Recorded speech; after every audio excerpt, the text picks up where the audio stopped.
Praise the lord. ప్రభు యొక్క నామమునకు మహిమ కలుగును గాక.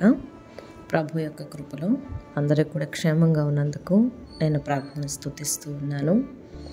గత కొన్ని దినాల క్రితం పరిశుద్ధ గ్రంథంలో ప్రభువు అనేకమైన పక్షులను అలాగే జంతువులను గురించి రాయించారు అని, అవి ఎన్నుంటాయి అని మీ ముందు ఒక ప్రశ్న వేయడానికి ప్రభు కృపనిచ్చారు. ఇవి తెలుసుకోవడం వల్ల ఉపయోగం ఏముంది అని మీరు అనుకోవచ్చు. ఇవి తెలుసుకోవడానికి కోసమైనా బైబిల్ క్షుణ్ణంగా చదవగలిగితే మనకి వాక్యం మరింతగా మన హృదయంలోకి వెళ్తుంది అన్న ఒక ఆశ. ఈరోజు మీ ముందు ఎన్నున్నాయి అన్నది రెఫరెన్స్తో సహా మీ ముందు పెట్టడానికి నేను ఇష్టపడుతూ ఉన్నాను. అయితే వాటిని నేను కొన్ని వివరిస్తాను, మిగిలినవన్నీ కూడా నేను మీ ముందు పెడతాను.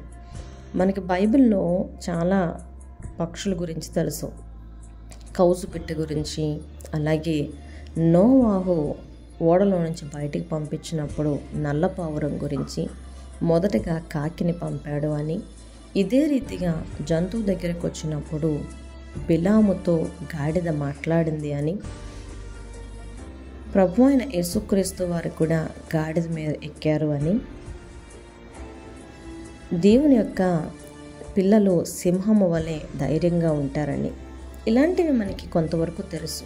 ఇవే కాదు, మోషే ఐగుప్తు దేశంలోకి వెళ్ళినప్పుడు 10 తెగుళ్లలో 4 తెగుళ్ళు జంతువుల గురించి ఉన్నాయి. అందులో పేలున్నాయి, మిడతలున్నాయి, కప్పలున్నాయి. ఇవి మీ అందరికీ తెలుసు. ఎప్పుడన్నా బైబిల్ గ్రంథంలో దోమ గురించి రాయబడిందని తెలుసా? బైబిల్లో ఏగుంది, ఎందుకంటే బుక్కావాని నూనెలో తైలంలో ఈగలు పడితే అని వాక్యం చెప్తుంది. మరి దోమ గురించి ఎక్కడుంది? నిజంగానే మత్తయి సువార్తలు 23వ అధ్యాయము 24వ వచనంలో దోమను గురించి కూడా ప్రభువు బైబిల్లో రాయించాడు. చదువుకుందాం. అందులైన మార్గదర్శకులారా, దోమ లేకుండానట్లు వడియగట్టి ఒంటెను మింగువారు మీరే. చూసారా, మనకి తెలియనివి. అలాగే బైబిల్లో కోతుల గురించి కూడా దేవుడు లిఖించాడు. కోతుల గురించి ఎక్కడుంది అంటారా? నెమలి గురించి లిఖించబడింది. నెమలి ఎక్కడుంది అంటారా? సొలొమోను రాజు వేరు దేశము నుంచి తన యొక్క దేశాన్ని సౌందర్యంగా తీర్చిదిద్దడం కోసం అతడు బంగారమును వెండిని వాటితో పాటు కోతులను, నెమళ్లను, ఇలా కొన్ని రకాల జంతువులను కూడా తెచ్చుకున్నాడు. ఎందుకు ఈ మాటలు చెప్తున్నానంటే, ఇవి ఉన్నాయి అని తెలుసుకోవడం కోసమన్నా బైబిల్ చదువుతామని. ఇంచుమించుగా బైబిల్ గ్రంథంలో 1 కాదు 2 కాదు 70 పైబడి ఉన్నాయి. వాటన్నీ కూడా మీ ముందు వివరించి చెప్పాలి అంటే చాలా సమయం పడుతుంది. అందుకే వాటన్నింటినీ కూడా మీ ముందు రెఫరెన్స్తో పాటుగా రాశాను. ఇవే కాదు, వీటితో పాటు వీటికి సంబంధించిన రెఫరెన్స్ ఇంకా చాలా ఉన్నాయి. మీరు వాటిని కూడా నాకు చెప్పగలిగితే కామెంట్ బాక్స్లో రాయండి.